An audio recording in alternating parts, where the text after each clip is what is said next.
দীর্ঘ এক দশকের সূক্ষ্ম পরিকল্পনা, গোপন নজরদারি এবং কৃত্রিম বুদ্ধিমত্তা বা এআই ব্যবহারের মাধ্যমে ইরানের সর্বোচ্চ নেতা আয়াতুল্লাহ আলী খামেনিকে হত্যা করেছে ইসরায়েল ও যুক্তরাষ্ট্র।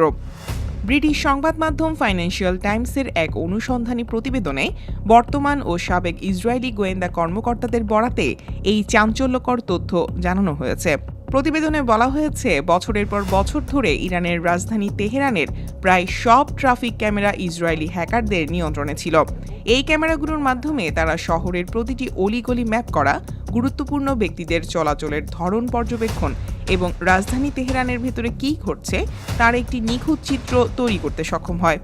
একজন ইসরায়েলি গোয়েন্দা কর্মকর্তা বলেন, আমরা জেরুজালেমকে যতটা চিনি, তেহরানকেও ঠিক ততটাই চিনতাম। হ্যাক করা এসব ক্যামেরার ফুটেজ এনক্রিপ্ট করে তেল আবিব ও দক্ষিণ ইসরায়েলের সার্ভারে পাঠানো হতো। বিশেষ করে তেহরানের পাস্তু স্ট্রিট সংলগ্ন খামেনির কম্পাউন্ডের আশপাশের ক্যামেরাগুলো থেকে তার দেহরক্ষীদের গাড়ির অবস্থান এবং তাদের দৈনন্দিন রুটিন সম্পর্কে বিস্তারিত তথ্য সংগ্রহ করা হতো। ইসরায়েলি গোয়েন্দারা প্যাটার্ন অফ লাইফ নামক এক বিশেষ পদ্ধতির মাধ্যমে খামেনির নিরাপত্তারক্ষীদের ব্যক্তিগত ঠিকানা, ডিউটির সময় এবং চলাচলের পথ নিয়ে বিশাল একটি ডেটাবেস তৈরি করেছিল।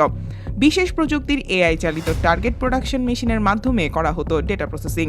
এতে মানুষের দেওয়া তথ্য, সিগন্যাল ইন্টেলিজেন্স, হ্যাক করা যোগাযোগ মাধ্যম, স্যাটেলাইট ইমেজ এবং ট্রাফিক ক্যামেরার ভিজুয়াল তথ্য ইনপুট দেওয়া হয়। মুহূর্তের মধ্যে শক্তিশালী কম্পিউটার এই বিপুল তথ্য বিশ্লেষণ করে 14 ডিজিটের একটি নিখুঁত গ্রিড কোঅর্ডিনেট বা অবস্থান বের করে দেয়।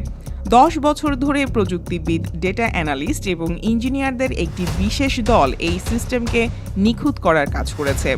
খামেনিকে গুপ্ত হত্যার পরিকল্পনা বাস্তবায়নে জটিল গাণিতিক অ্যালগরিদম ব্যবহারের মাধ্যমে কয়েক বিলিয়ন তথ্য বিশ্লেষণ করতে হয় ইসরায়েলি গোয়েন্দা সংস্থা মোসাদ ও সিগন্যাল ইন্টেলিজেন্স ইউনিটকে।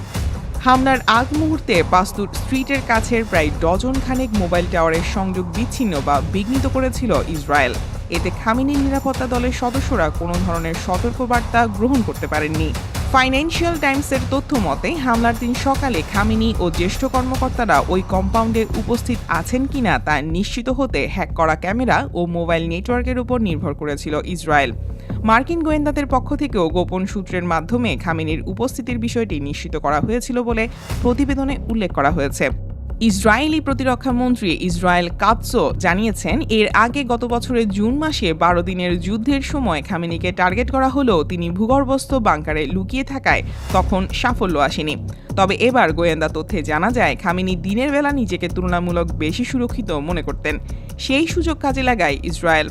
মার্কিন গোয়েন্দা সংস্থা সিআইএর সহায়তায় খামেনির সঠিক অবস্থান শনাক্ত করার পর 28 ফেব্রুয়ারি স্থানীয় সময় সকালে দিনের আলোয় তার কম্পাউন্ডে 30টি বোমা ফেলে ইসরায়েলি যুদ্ধবিমান।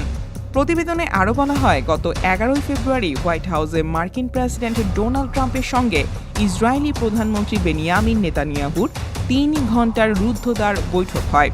সেখানে নেতানিয়াহু ইরানের সামরিক ক্ষমতা নিয়ে নতুন গোয়েন্দা তথ্য উপস্থাপন করেন এবং পরমাণু আলোচনা ব্যর্থ হলে পরবর্তী পদক্ষেপ কী হবে তা নিয়ে আলোচনা করেন। শেষ পর্যন্ত গত শুক্রবার বিকেলে ট্রাম্প অপারেশন এপিক ফিউরির চূড়ান্ত অনুমোদন দেন।